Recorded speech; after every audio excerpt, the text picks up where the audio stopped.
is having so much fun. The snowman is twice the size as me, with a smile as quirky as mine. We're holding hands to keep each other warm while we stand and watch a choir performing all the Christmas songs that we love. Yeah, all the Christmas songs that we love. And in a while we're gonna go inside and drink our chocolate by the fire. 'Cause all I want is to spend this day with you. Let me give you a Christmas, a moment we'll fill with love and joy. So beautiful, kissing on a mistletoe, baby, with you. I don't need any presents, as long as I spend this day with you. So beautiful, kissing on a mistletoe, baby, with you.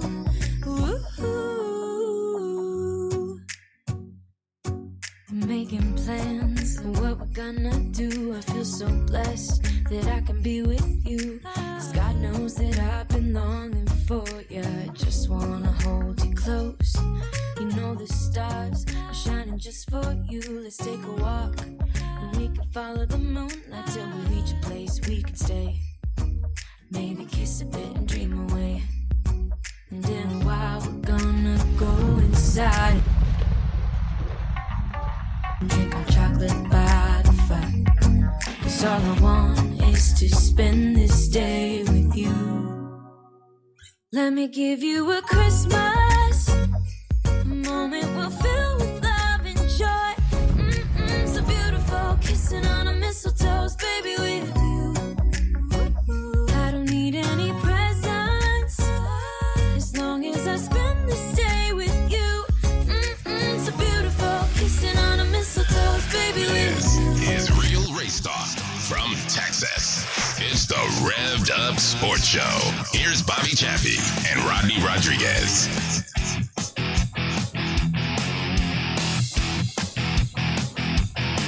All right, here we go. Happy Monday. Happy holidays. Merry Christmas and a new year to come. Just another great time to talk some racing. Another great, hopefully for everyone, the holidays were great. And, you know, Bobby, I keep waiting to put on a sweater. I keep waiting to put on something, but damn it, man.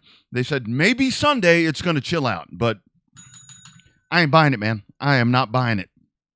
Well, you never know with Texas weather, dude. It always changes faster than what we can be prepared for it. But no, it's been hotter than hell the last couple of days down here.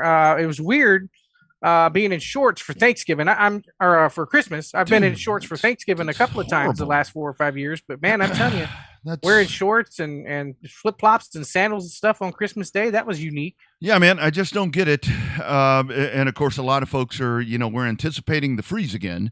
And I'm like, man, I ain't counting on that. But I don't know. But I guess we're ready for it. But this is going to be a fun show. So we're lucky that we're going back to back. I mean, we had Terry James on last week. That was really, really good. And this time, you know, we could talk to Joe Armandia, and that right there. I mean, that's one of the dudes right there, because I mean, you know, the San Antonio thing, that's one thing. He was just so good at San Antonio, and that's where everything started for him. And by the way, we're talking to him, and he's in Durango. It was funny when I talked to him a couple of days ago. He's like, you might want to call me before we go live just to make sure I haven't killed myself. And I talked to him earlier, and he's good. But man, Armandia, I mean, that's one of the dudes. He's just so damn good. I mean, just really, really good.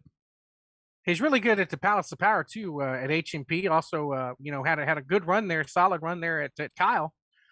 There in both the Thunder Hill iterations and the Central Texas Speedway iterations. So he, you know, he's been pretty damn good everywhere.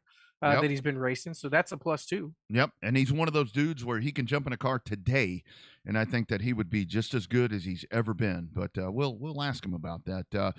Let's check out the question of the week. You guys feel free to check in. Where will you race or spectate in 22? Feel free to name those multiple tracks. I mean, we need the love. I mean, we need the love. And speaking of multiple racetracks, Bobby, we have to wish a very happy Revved Up Sports Show birthday to our friend Gina Shile Knowles. How about that? Birthday time for G. did she celebrate it all? I wonder. Or was she busy? Too I'm busy sure she prepared did. for 2022. I hope she took a little bit of a time and a day to celebrate that wonderful accomplishment of another birthday. I think last year's was a tick more special, years wise, but I think this one, every birthday you get is better than the last one. Just getting another year. I mean, that's a big thing. I mean, that's a really big thing, and yeah, good for her. I mean, that's super awesome. So, before we talk to Joe, I mean, just some of the things to talk about, Bobby. Your thoughts, South Texas Speedway. I mean, the whole thing there with Owen taking that over there, he's going to double dip, and I think that those are two great tracks for him, where he can really assert himself and try to align the rules and make those places. I think he's going to do extremely well with those two racetracks. I think the biggest worry I have about the whole thing is I hope that Texana continues to work out for him, because he's got a really successful program there that he's been running at Texana for 2 years now, and I think that everything will work itself out. I think that Cord will understand how some of that works. Owen being able to be the promoter there at South Texas Speedway and the promoter over there at Texana. I think it goes back to the thing we talked to Dave Moody about, is that the rising tide raises all boats. Right. And I think that if you tie in with, we already know that Owen knows how to work with Johnny Torres and vice versa. We talked to Johnny last week, and they've already lined their schedules up pretty good where they don't race on top of each other. Obviously, we're trying. He said in the interview that basically when South Texas Speedway and will be racing the same weekends as Cotton Bowl, right? Since there's a little bit more crossover between Texana and Cotton Bowl, so I think that he's willing to work with everybody and anybody. I think that if anything, they change the name. It should be Corpus Christi Dirt Speedway. That was my vote. I think I texted you when I got back and watched the interview a couple of days later. So yeah, we'll see what they do with that. But I think the thing is, I mean, both places are in good hands, and I think that he was very clear that what he's done with Texana. I mean, I think that will continue to move forward, and it'll be interesting to see. Once those two schedules come out, how that's going to line up. But I mean, good for him, and I mean, I think it's great that he is. Man, you want to talk about a glutton for punishment? I mean, one track is enough. I mean, we talked to Gina, but Gina is different because she doesn't quite have the accord that he's going to have to run both of these places. I mean, that's going to be a lot of damn dates. That's going to be a shitload of dates between those two tracks. It's going to be a lot of dates for sure, but at least you get a little bit of familiarity with it, right? You know what to expect every single week. You know that if anybody can make some of this stuff happen, Owen's the guy that can make it happen. He joked about winning Texas Promoter of the Year again, which you take on two tracks, that puts you at the front of the pack anyways. But you got to figure out, that wasn't the only good news we had last week in terms of tracks opening up. You had our buddy KR, Kevin Rogers, Kevin Sestair up there taking over 82 Speedway. We ran it at his Rocket Raceway Park. Looks like good things for them up in North Texas. Man, those guys are doing really good things, and I think that's where we go back to just the plight of a race promoter, and we talk about it all the time right here. I mean, love on these people. I mean, God knows they are not doing this to break the bank or do any of that, but I mean that right there. I mean, we got to talk to KR here at some point on the show before we get too further in. But the funny thing is, Bobby, I was looking. I mean, we're racing in Tulsa this weekend. I mean, this shit never stops. I mean, we are back at it. I mean, you've got the sprint cars on the track, and Supercross is coming up. I'm super excited for Supercross, and man, it's a good time of year. It's a good time of year right now. Surprisingly, I was looking at the schedule there for Supercross, and a lot of their races are going to air on CNBC instead of USA, which I thought was a change. But I mean, you still you definitely get more of a mass production with NBCSN as far as number of eyes on the TV versus you get, working with NBCSN. I think there's a lot more distribution that way. But a couple of races there on USA, a couple of races there exclusively on Peacock as well. But I think that there's just a lot of good stuff happening. The momentum's there. We finally figured out what the Cup Series is going to be running with the 670 horsepower and the 4-inch spoilers. So that helps out a lot to determine a lot of their races. So all in all, I think it's shaping up to be a really interesting 2022. Will there be struggles with some of these race series? Yeah. Will there be struggles with some of these racetracks? Yeah. But as long as everybody looks good, it all depends on this next round of Omicron. COVID-19 into 2022. I think that's definitely thrown a wrinkle in a lot of people's plans, but I think for the most part down here, we're pretty much set with the way that we can make stuff happen here. I think it's going to be very similar to the 2021 stuff. Hopefully Mother Nature cooperates a little bit better. Well, I think we're in a good place to where it's not going to be what we saw in 2020, to where everything just kind of stops. I mean, it's going to be, I think we need to be wise about it. I mean, whether you believe in it or not, I mean, just kind of do what we need to do. I think that's the main thing, because what we don't want is what we had, when we had nothing. And I mean, we're in a good place. I think we're in a good place. And, whatever. But hey, Speed Fest is coming up, and you've got a lot of money on the line there. I mean, it's $12K to win. For the late models, Eric Jones is going to run that race, and I think that's just a massive way to start the season over on the pavement side, to where everything is in good hands. Everything is in good hands, and we just need to just keep rolling along. And it, we're seeing schedules for. We've had Marianne's schedule. We've had, we're waiting for Owens. I mean, Gina's. Folks are asking about Gina's. It's actually there. I mean, if you go to Gulf Coast Racing Series, it's all there. But go check that out. I mean, a lot of questions about Houston. And again, Houston's a tough pill right there. I mean, because that is a money-making thing on the drag racing side. And I think there are, 3 races that are posted right now. But I know she's working to get those, more than that. But, I mean, it's easier said than done when it comes to shit like that. Yeah, definitely. Houston's its own unique animal because of the fact it's a multi-purpose facility. Now, granted, you have in Mobile, you've got Mobile International Speedway there, and then you've got US 90 Dragway. But I think that those operate on such independent levels that they're able to do drag racing and circle track on the same time, because they're basically two separate facilities. You got the interior pits for Mobile, and so I think it's different when you have a combined facility like H&P, where all of the pits you get used both times, utilizing both tracks, whether you run the drag strip or you run the oval. So that's where Houston becomes a little unique of a situation there, because Dean does a great job with the drag racing stuff. No doubt about that. But there's definitely a big financial gamble every time that the gates are open at H&P. So more so than what people know. So people just need to kind of calm down on the Houston. While granted, most of the traffic that we get in the Lone Star State, as we grow towards the southeast, into Mobile and Pensacola and stuff like that, and maybe even up into Maine a little bit more often now, thanks to our buddy Phil Whipple. Yep. But yeah, Houston definitely is a unique animal that it takes a lot of time and preparation to make that schedule happen. Yeah, it's not easy. It's not easy. So I mean, look at the H&P calendar. I mean, there's lots of things that are happening there, and she'll continue to work, try to get more dates. I know that makes it tough. But just keep looking for that, and I'm sure those dates will be out moving forward. Did you realize? I didn't know this until today. Did you know that the old what do they call it out there? The football stadium and where they race. What's that thing called? Bowman Gray. Bowman Gray's been repaved. What? Yeah, Bowman Gray's been repaved. Coming up in 2022. So they'll be out on that quarter-mile track. And, how about that? I mean, that's a surprise. Dude, and I thought about that because I was out driving today, and I passed by a Cedar Valley Middle School right near my house. And I was looking at that place, and I'm like, man, that'd be a great racetrack. And then I was looking at something today, and I'm like, what? Bowman Gray repaved? I wouldn't have done that. I think I'd have left that alone. That's like Atlanta. I mean, why do you mess that up? Why do you even do that? I don't get it. I think it's going to do nothing. I hope that it doesn't change the racing, because it's still going to be beating, banging, and knocking each other out of the way for wins and top fives. That's never going to change at Bowman Gray. But I think the surprise portion is going to be, the speeds are just going to be a lot more increed. And they're going to break some records.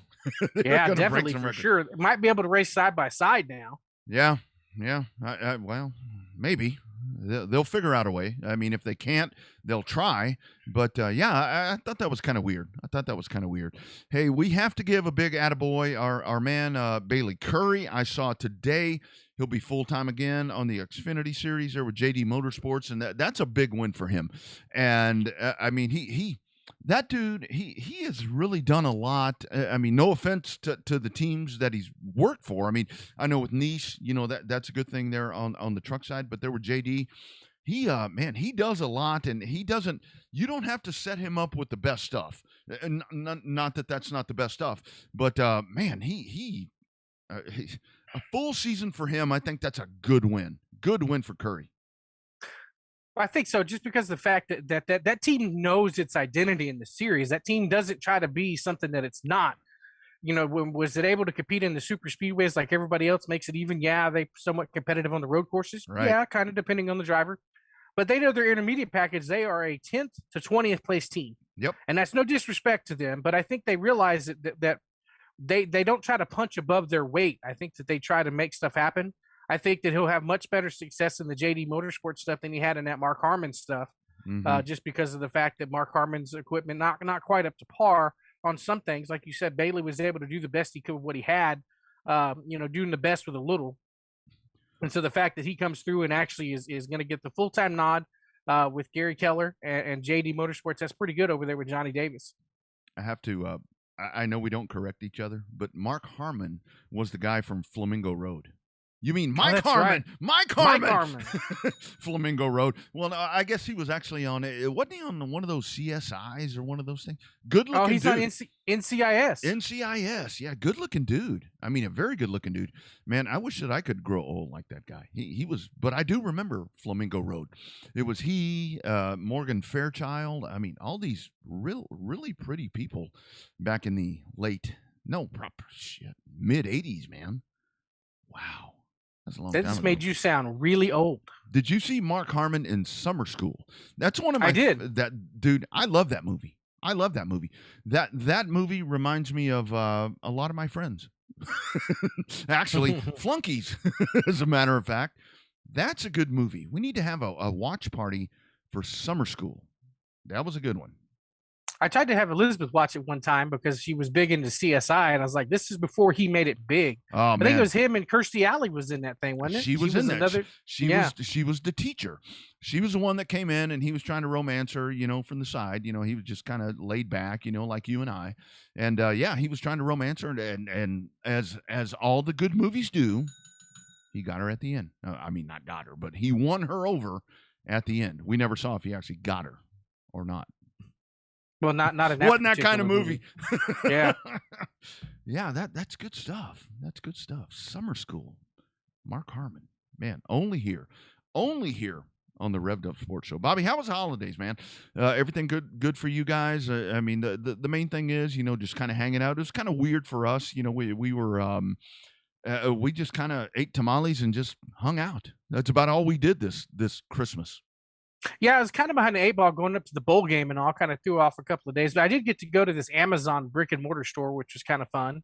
I'll tell you more about that deal later. But I think other than playing catch up from the bowl game, trying to get back down and doing some last minute Christmas shopping, everything kind of seemed to just it was hard to know what day it was. I know. That's the hardest part. Yeah. I didn't realize it was yesterday. Yesterday felt like a Sunday. It really did, the way it was so low key and slow and, carrying on the day. I was lucky enough to get the day off from work today. So I got to work a couple of more days this week on Tuesday, Wednesday, Thursday.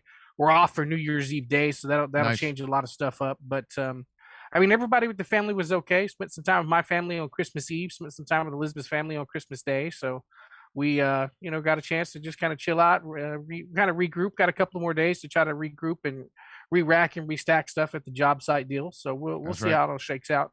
That's right. Joe Armandia coming up here in just a couple of minutes. And then after that, after we talk to Joe, we're going to have a little bit of fun with one of our, locals. I mean, you've probably heard the name before here on the program, and he's a great friend of the show. But we're going to have a special guest call in and just have some fun. Just have some fun, because the beauty of it is, I mean, it's what I love about so many of our racing friends is that we can give them a hard time. And they don't get pissed, and they don't get offended, and none of that ever happens. And I just thought that, I mean, you know who it is, Bobby. I thought it'd be a good time to just let's be politically incorrect and just give somebody a bad time, give them a hard time, because they deserve it. Well, most people don't get offended. Some people do, but most people do not. But it's a little hard to offend some of our core crowd, so that's good. But it'll be fun. I think it's going to be surprising on both sides of the microphone there. Yeah. And again, there is your Revved Up question of the week. I mean, tell us tell us where you're going. I mean, I know we got a lot of folks, you know, that go to Heart of Texas, and with the brand new stuff that the Kevins are doing. I mean, I think there are so many options. 2022, depending on what happens with the world, Bobby, I think that we're gonna have a hell of a year. It's gonna be a really good season. I think it's got a chance to shape up to be really nice because you had a chance to. 2020 was a unique situation because I think racing got to be put back as something that was still cool to do, right? We've talked about it time and time again on the show. When the movie theaters weren't open back up, the parks and stuff weren't open that up, the only thing to do on the weekends was go racing. That's right. And attendance showed. There was a little bit of a reset there in 2021 because some of the stuff started opening. You had the movie theaters and stuff open and stuff like that. But racing, I wouldn't say took a backseat to anything. It was still there and still healthy in a lot of areas and a lot of places. That's right. So I think that there's enough momentum coming off of 2021 at most racetracks that there should be some good momentum rolling into 2022, which is going to be a good thing because, you know, every racetrack, like we said, the rising tide raises all boats. Anytime you can move the needle, get more people involved. We've seen some surprise moves, people moving up from classes and different kind of things that you weren't expecting, and some surprise announcements with a lot of the local heroes we have. But I think there is going to be some good things that we see forthcoming for 2022. That's right, and that's what it's all about. I mean, keeping it local, keeping it with what we've done for so long, and I mean that's why we love the sport, and that's why we keep coming back for more, and we will be back in 2022. But again, as we said, Legends Edition, and I'm so excited about this one. I mean, because this is one of the dudes. Oh my goodness, I'm lucky to. We're both lucky to call him a friend. But man, this guy's been so good for so damn long. And like I said, this guy could jump in a modified tomorrow and go win at Five Flags. He is that good. On the hotline, on the Lone Star Speed Zone hotline, let's welcome in Legends Edition. It is Joe Armandia. Joe, how we doing, my man? I'm doing well. How are y'all? Man, doing great. And like I said earlier, by the way, thank you. You're in Durango, by the way, and you still, you know, finding time to talk to this shit show. It's my pleasure. Thank you, Joe. Much appreciated. So, Joe, Rodney and I know you've been around a long time. Not that we're calling you old, but we're calling you experienced. What year did you get started? You get started in the early 90s, 91, 92 down at San Antonio? Oh, I think it might have been around 88, 89, somewhere in there. Yeah. Those a while back.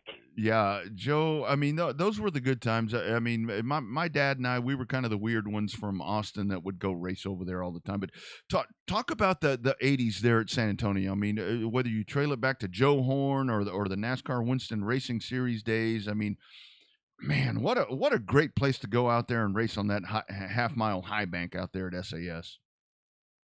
Oh, it was awesome.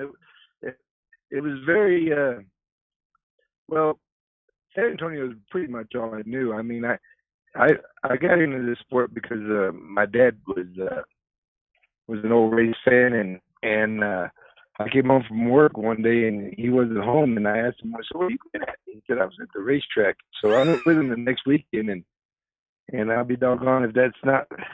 I mean, he used to take me when I was a kid. Well, now I'm, 24 years old. I went to the racetrack with him. And the next time I showed back up at the racetrack, I had a race car, and it was something to do with my dad and my brother, and that's how it really started. Yeah, that's awesome. But back in the day, I mean, with Ricky Ware Sr. was running the track at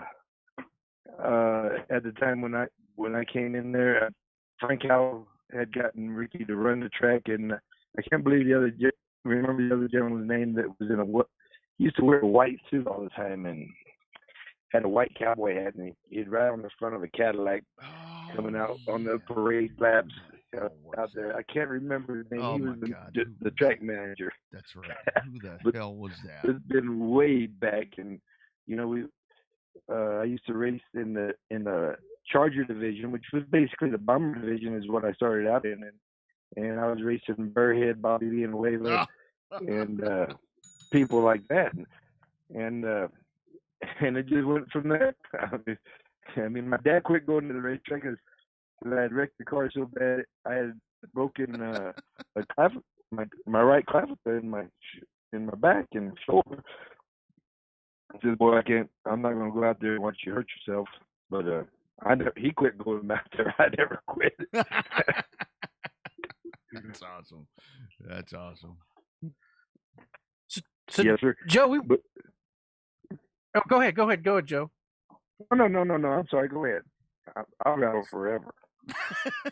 Well, that's good because that's what we want you to do. So one of the questions I was going to ask Terry James, this is when you first started running late models. And I remember this when I was a kid showing up there. I want to say you had a Crestwell Camaro that you were running when you moved from bombers to late models over there.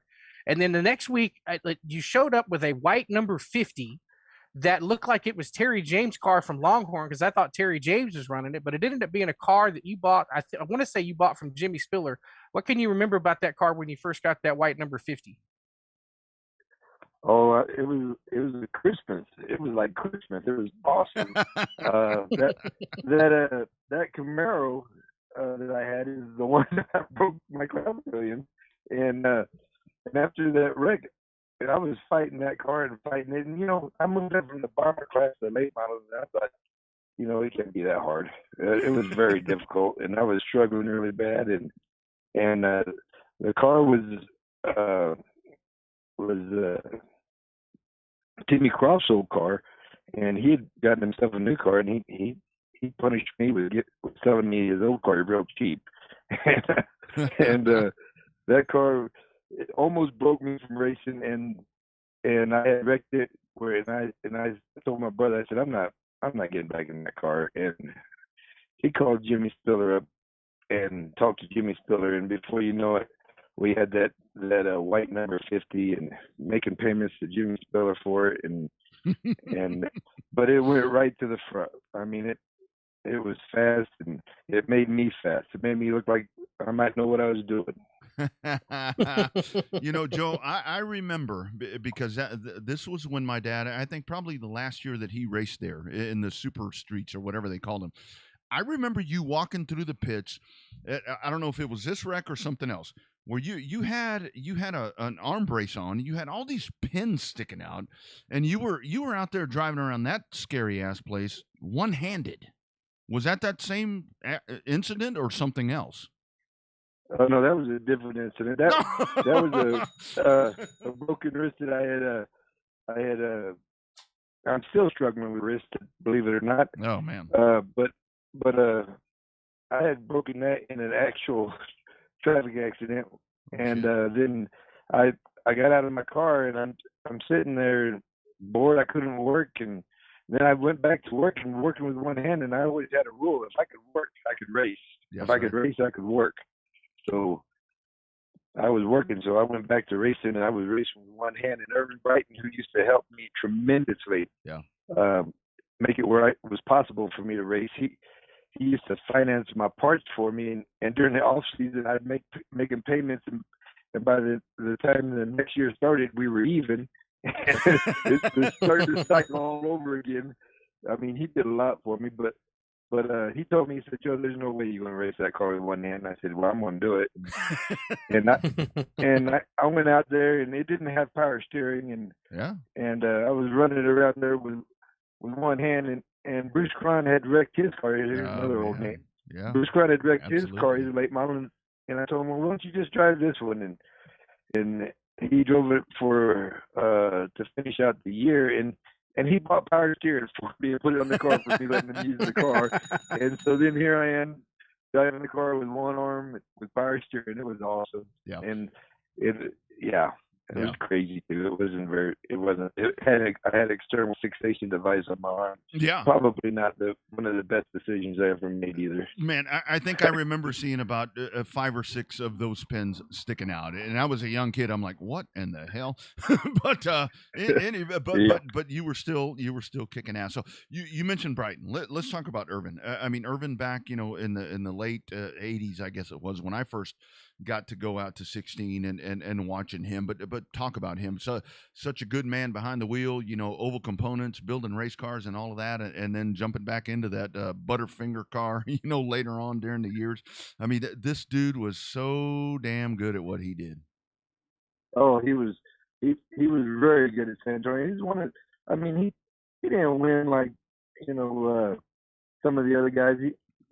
He won a lot of races. Don't get me wrong, but Sure. I mean, he started out he started out there in I think they were, his cousin was Beaver Stelzig. Thunder cars. Yeah. I think he started out in what was like a limited late model back in the day, which really and truly was a big old motor and an old Chevelle chassis. Oh, Chevelle. How much That's of that? right. Yeah, an old Chevelle with great big motors and big old fat tires, and they would run some faster laps than some of the late models out there. But That's right. But and then he went off and ran some TIDA races, and he won many TIDA races, and then he went into business with Oval Components, and he fell out of racing for a long time, and then he kept back into racing that Butterfingers car for Don, and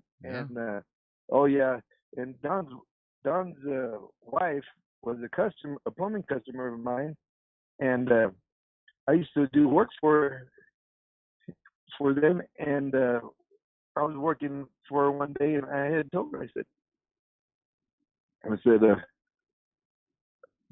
because they always videoed all the races, and I asked them if they had any videos, and they gave me the video from the last week, the previous weekend, and I was watching the video, and I learned Irvin's line at San Antonio off that video, and because the camera, of course, was focused on Irvin, and so I learned his line, and I just over it and over it and over it. I watched that video, I wore it out. I mean, in that week.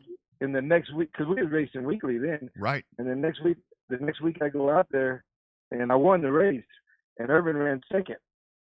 And, Irvin and I were friends, but, there's no friends on the racetrack. That's right. And so after the race is over, Irvin asked me, he says, "Why were you blocking me, Joe?" I told him, "Irvin, I wasn't blocking you, because you were running my line the whole time." I said, "Yeah, that's right, Irvin. I learned your line." Woo! I practiced. I stayed in your line, and if you're going to win, you're going to have to go to another line. And he said, "Well, how do you know what my line is, Joe?" I said, "Well, I got the video." And I never got another video. That's I bet you didn't. Give me another one. That's great, man. That's great. Sorry, Bobby, I cut you off on that one, man.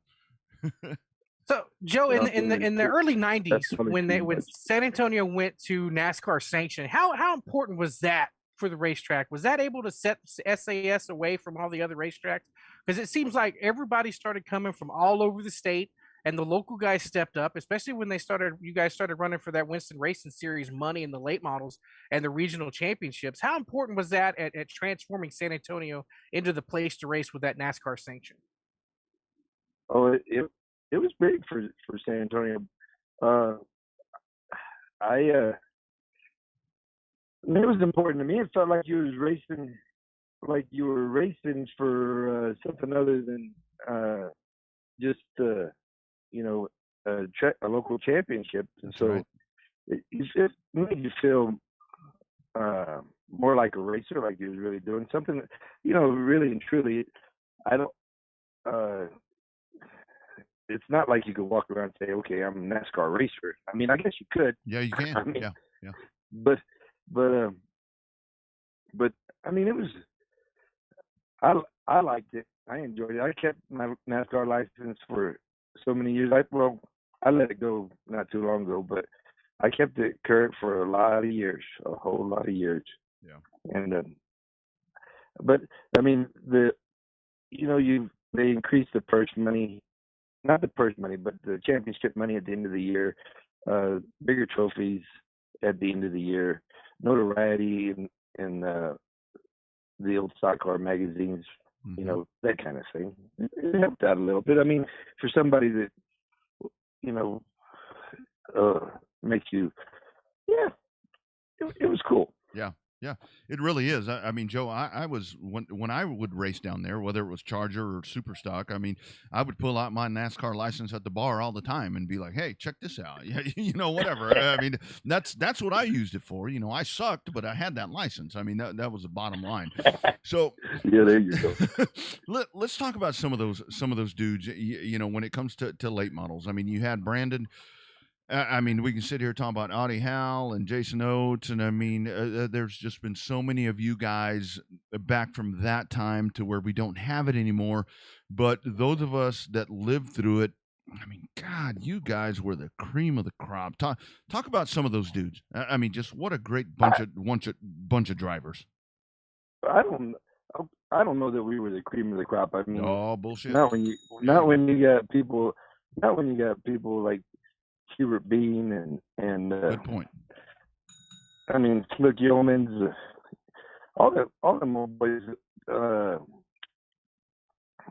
Oh man, now my mind goes back. But no, we know who you're talking about. Yeah, all those guys. John Kelly and those guys. But you know, then you had Jason. The next generation, you had Jason Oates. Yeah, Audie Howell. Jason Oates won a lot of NASCAR championships out there, and he was fast. And then you had Audie Howell, he was fast. You had George Hagee come in there. George Hagee was a rocket. You know, a lot of fast guys. Brandon Bentley. I put Brandon drove that white number 50 Spiller car. That's right. For me one night. It was his first ride ever in a late model. He actually drove my car. I think he ran stinking in it. He didn't want to win because it made it look bad. So he ran second. Brandon's probably one of the best wheelmen that come out of San Antonio for a long time. I guarantee you. When we raced together, and like when we raced in Houston for the Pro Late Model Championships and the state championships, when I beat Brandon Bentley, I was a happy man. You can bet on that. Mm-hmm. Oh, no doubt. One of the best. Mm-hmm. Oh so yeah. Joe, let's just...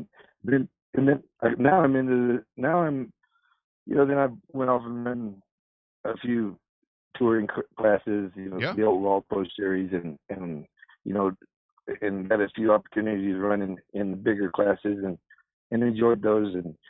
But the most fun I think I've ever had is running those modifieds. I really enjoy those modifieds. Yeah. At Kyle and Houston, and we won the Modifieds of Mayhem championship that runs out on the East Coast up over Pensacola, Mobile, Montgomery, all in there. So that's awesome. And I'm actually going back to getting in my car. I'm gonna try to go to Speed Weeks this year. See if I can't wheel the car. Oh my like goodness. y'all said. Oh, see if I can't still do it. So John Howell offered to help me, and we're going to drag it to Speed Week this February. Had to throw that in. Breaking news right there. Oh my God, that's beautiful. That is beautiful. Okay. Sorry, man. Man, that's awesome. But I might have to go to Speed Weeks. Dirt cars that I've purchased. Well, that IRPs from Jason Ingalls. And that we assembled and stuff, and I owe all that to Lawrence Miklicek, and I'm not sure if he's my friend or my enemy. I really don't know. He's something else. He's the one that he's the one that I called to get a hold of you, and I'm like, Lawrence, help me out here, buddy. And he calls me back. He's like, yeah, he said he'll do it. Lawrence, a man of many words. So I'm like, okay, that sounds good. See, I'm telling you, he's my enemy. I'm telling you. He got me into that dirt. Him and my brother got me into that dirt racing. I was retired and I was doing other things. My brother decided he wanted to go dirt racing, and so I go out to the dirt track and I meet Lawrence, and Lawrence decides he's gonna put a car together, and he calls me up, says, Joe, come get this car. I put it together for you. You're going to race it. It's on the screen right now. There it is. And he puts me in that car, and I go out there and look like a fool on the dirt. So, and now his son is driving my car because of my wrist injury. I was afraid. I mean, it was so weak. I was afraid it hurt so bad when you bumped up against anything. Yeah. So I got out of the car and I'm going back to my old rule where if you can work, you can race, and if you can race, you can work. Oh, hell. Nice. I'm going back to my old rules. I love it. Get back in the car. That's awesome. That's awesome to hear. but Marcus has been driving that car, and he's really fast in that car, and he's been really doing a great job. And well, his daddy won all the money to the last race, but we're going to keep him from doing that the next time. Mm-hmm. That's right. Yeah.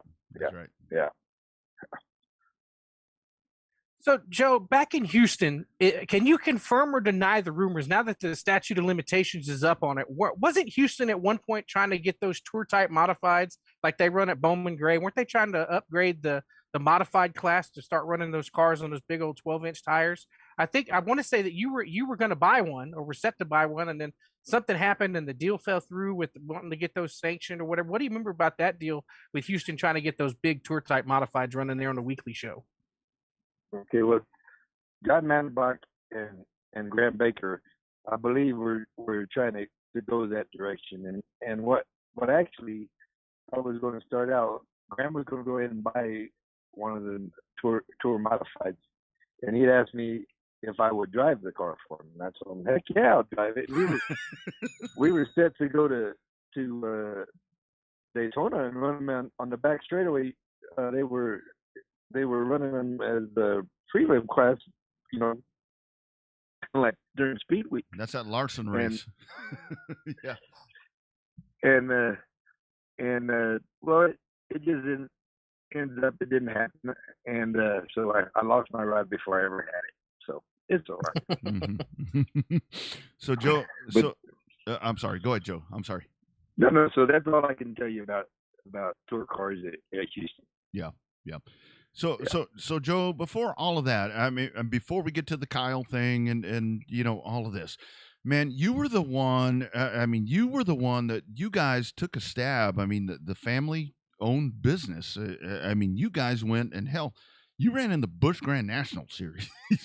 Man, talk about a culture shock from racing around here. From the racing against Creswell and all these guys. I mean, to that. How crazy was that back in the day? It was pretty crazy. It was a whole lot to bite off. I can tell you that.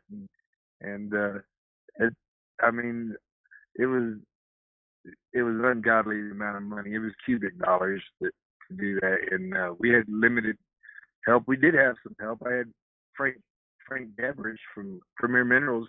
He was helping. He's been sponsoring me for the last since about 2005, and he was part of that, and he helped us out. And we had several other people that helped us out, and but it was such big money, such cubic dollars. It was. I mean, if you could imagine having a $30,000 tire bill after a race, kind of deal. I mean, and it got to where we'd show up at the racetrack, and if I didn't make the race, well, there's no way I was going to get the tire money back, much less any of the other money. And it was a whole lot of stress. I can tell you that it was a whole lot of stress. It was a whole lot of fun too, and it made it when I started focusing on late models again, and those modifieds where I was now at a different, I had a different comfort level. Sure. And it just made it so much easier. Yeah. To do the old stuff. Yeah. And so it was fun again. That's what I'm. Yeah. And it made it to where, well, this isn't so bad if I spent this amount of money to get to the racetrack this weekend compared to what I spent, last weekend to go to Charlotte or Daytona or not Charlotte. I never went to Charlotte, but I did go to Daytona and Texas Motor Speedway, Las Vegas Motor Speedway. I think Homestead, Florida, we went there, and Rockingham, we went there. So it was a lot. Places like that. Yeah. Yeah. That's right. We did some of that. Yes, sir. I forget what I was rambling on. I forget what the question was, but I hope I answered it. You did. You did extremely well. You did extremely well.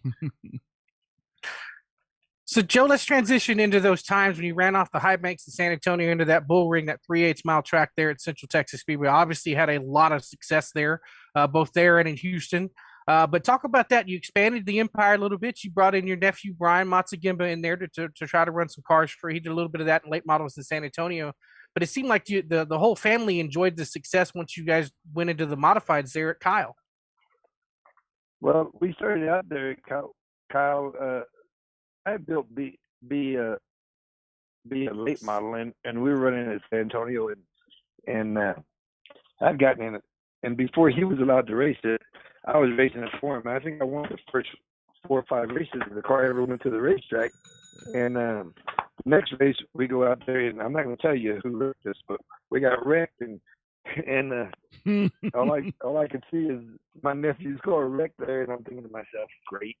Yeah. So I fixed the car and everything, and I said I'm gonna have to build me one of these things because I'm not gonna wreck his car anymore. So I fixed his car, and then I built another one, and we were racing together and having a good old time, and that's right. That's 2005, 2006, and right about the time San Antonio was meeting its demise, and But when I built those cars, I built them to fit the TSRS rules or the San Antonio late model rules. I built them with the stock front clips. So I'm not going to say I had an inkling of what was going to happen, but I just wanted to be prepared for whatever happened. And so when we left San Antonio and went to Kyle and started racing right away, and believe it or not, we ran the first time at Kyle, and I'd raced a few races in the TSRS classes at San Antonio, and won the Oktoberfest in that class one time, and we went to Kyle, and lo and behold, first night there, I run third, and Jack DQ'd me. That's the first disqualification of my whole life. Right there. Was it a carburetor thing? On a carburetor, yes. Oh my God, this guy. So the first disqualification of my whole life, Jack gets me for the air bleeds in the carburetor because they were legal in San Antonio, but not in the TSRS class. So, and he was right, and I was wrong. And, sure. But I didn't even think about it, to tell you the truth. And he got me first race. Oh man! To this day, Jack Senefer is the only man to disqualify, and he's gotten me 2 other times. He's gotten me 2 other times. But Joe, how was it for you? Because I know a lot of guys would try to make the transition over to come. My dad got in my car and couldn't drive the damn thing around there. He was used to standing on the gas, and I mean, you didn't let off. Oh, talk about that. I mean, because that was a hell of a big difference. Bobby Joe New helped me out, really, believe it or not. Bobby there's another one. Yeah. Well, he was on this very show. I know. Yeah. And but back in the day, I don't know if it was this. He was on a show, and he was talking about his car, and he I think I was on your show, and he called in and offered me to drive his TSRS car, and JR crew chiefed it for me, and I think we ran third in that thing too. Yeah. But that was a winning car. I should have won with that car. But he taught me a whole lot chasing him. Not that night. I'm talking about when I came out there with my cars and chasing them, and how you didn't have to. Basically, if you knew how to get around from the hill, you could win. You could win in just about anything you was driving. And it really and truly took me a couple of years to finally figure out Thunder Hill. Yeah, I finally figured it out, and once I did, it was over with. Then we won every damn time. I think we won everything. Everything. Yes.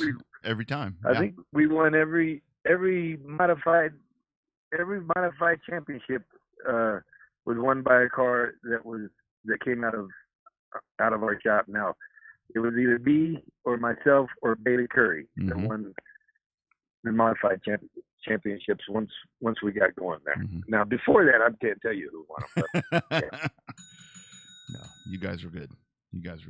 But and B, he won a few late. I never won a late model championship at Kyle, but I sure wanted to. I never did. No, I know. Absolutely.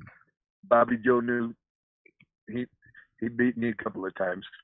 He was a hard man to beat for a championship, I can tell you that, or for a race. Hard to beat. Very hard to beat. Yeah. Oh yeah, good driver. Yeah, and then we went to Houston and with with the help of all my guys, and I mean we toured up there too. I mean, we won a lot of championships there. So yeah, you did. I don't I don't know how many championships that we've actually won all together, but I'm going to guess somewhere around 25 championships. Well, if you think about my wife winning the couple of championships she won in the Grand Stocks, the one Leighton Carroll won in the Grand Stock. Homer, my right hand man. That's right. He won a championship in the Grand Stocks out there, and I mean, and then B with his two modified championships and a Leighton championship. I've got a couple of modified championships out there, and then my son with his 3 Bandolero championships. I mean, right. We've been blessed. Yeah, you have been. I can't count it all that stuff. Joe, talk about her, because I remember one of the first times that I went to race in San Antonio. Here comes Carolyn Hull on the outside, just whoosh, right by me, and we saw her later on, winning there in Kyle. But I mean, talk about that lady right there, man. You got a good one, and man, she you got a great wing person. Won't call her a wingman, wing person right there next to you. I met her at San Antonio. She was racing in the bummer class. You got the pretty one. And, you got the pretty one, Joe. Joe, you got the pretty one. That was back in the day when I had them pins hanging out of my arm. Oh, that's what it was. That's what it was. and she had wrecked her car pretty heavily in the heat race, and I went over there with your pins sticking out. And a friend of mine that helped me, and we were going to put her car back together. Yeah.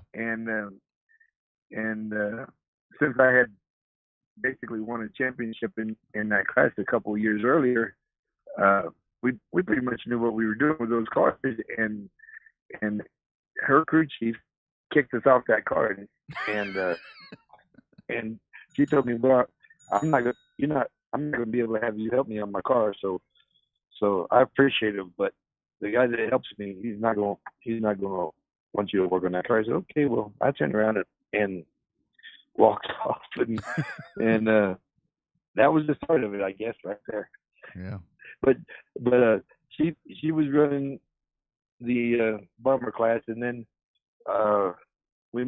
she moved up to street stock, and then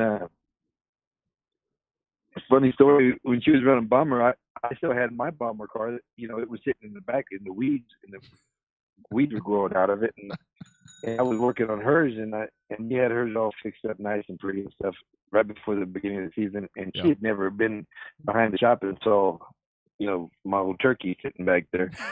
And I told her, this is the one you should be driving. And she looked at that car. She said, I'm not going to drive that car. I've got this pretty car over here. I'm not going to drive that piece of junk. I said, okay, no problem. So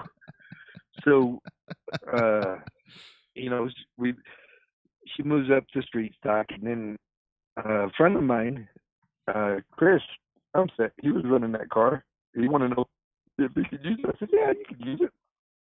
He was running it out of my shop, and we put it together. And Carolyn wiped out her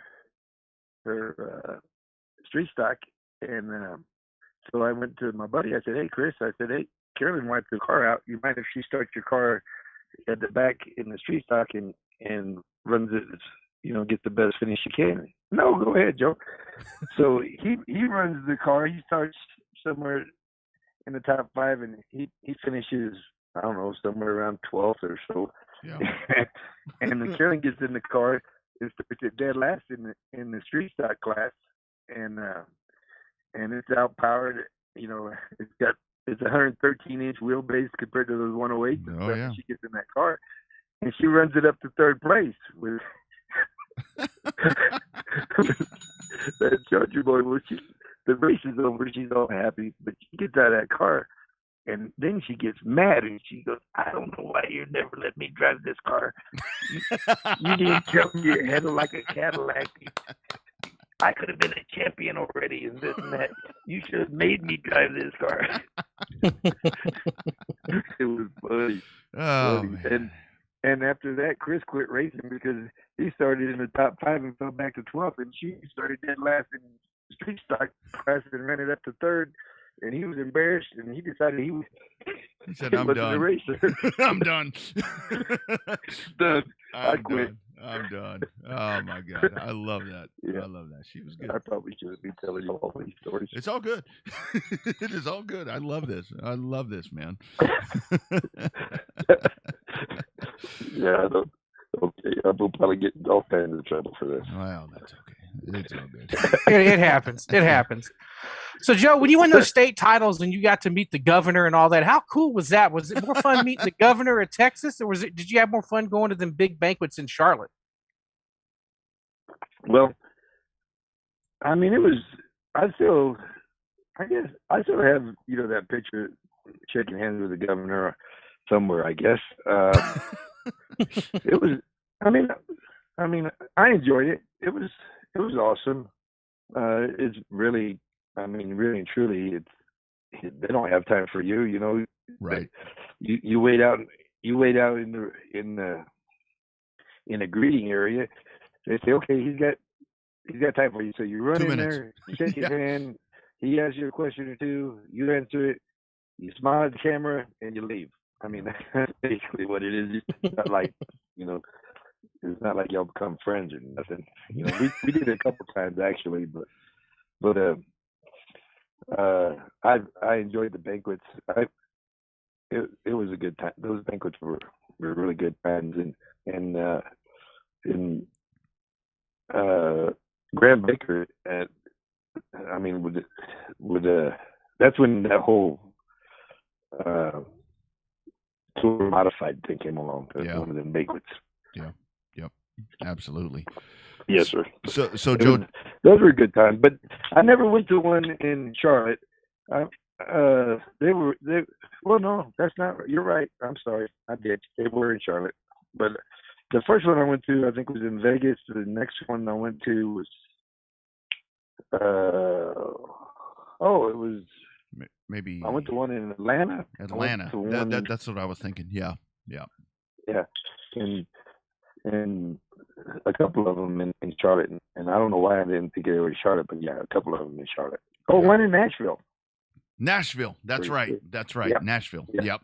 Nashville, before Nashville came back. That sounds about right. Yes.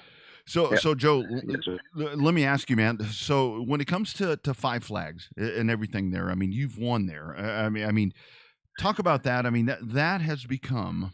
I mean, it's back in the day. I mean, I'm way back. I'm in the '80s when we talk about Pensacola and all of that. I mean, man, talk about the Super Bowl of stock car racing. I mean, to have gone there and conquered that thing. How fun is that place, for you with the San Antonio roots? Well, I love Pensacola, and before I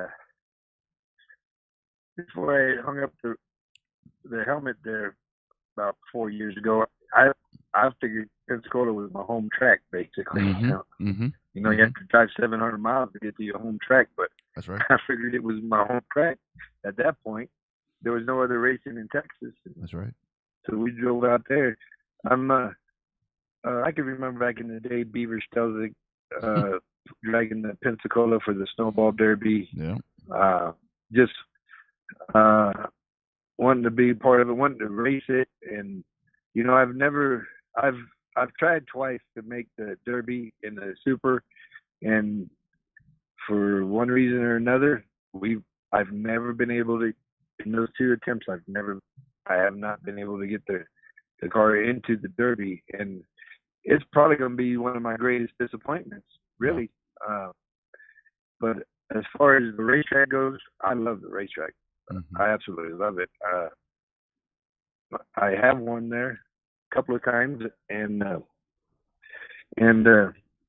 proud to have won there. I won it at Montgomery. That's another one that I'm proud to have won at. That's a super fast track, super big. Yeah, for sure. But Pensacola race. You basically, I mean, it's the old saying where you had to race the racetrack.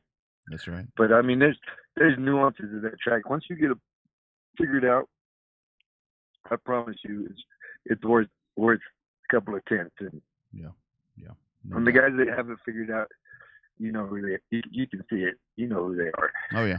Well, you know, I mean, besides Augie Grill, Bubba Pollard, you know, besides those guys, I mean, you know, there's for sure. But I mean, like John Howe wins it in his Outlaw or in a truck or whatever. He's got it figured out. You know, he's got the turn four is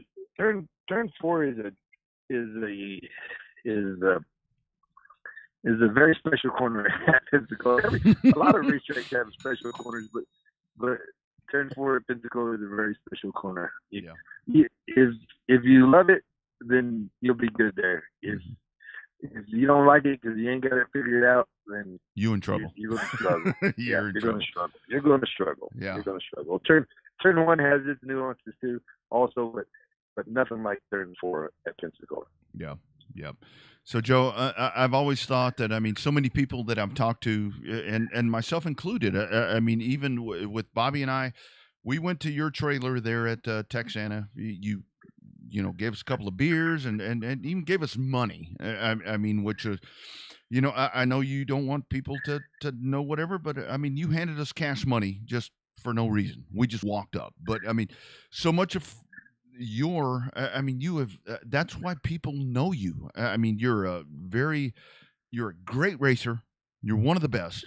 But I mean, what is it for you? This sport? You're always giving back, and whether it be with B or your dirt teams. I mean, damn, Joe, you're just a good dude. I mean, and I don't think folks really realize this because you've been so good for so long. Well, I don't know what you're talking about. Of course not. I don't know how to answer. I don't remember any of that. No, hell, come true. on now. That can't be true. That can't be true. I don't know any of that. I do love racing, and I do love watching people. I watch young guys, and I've got friends kids in all different classes, and so I pay attention to them, and I see people that are working with less than someone else, and it's not like I do a lot. I just help out a little bit if I can. If it's sometimes it's just giving them my old takeoff tires off of my late model or whatever, because the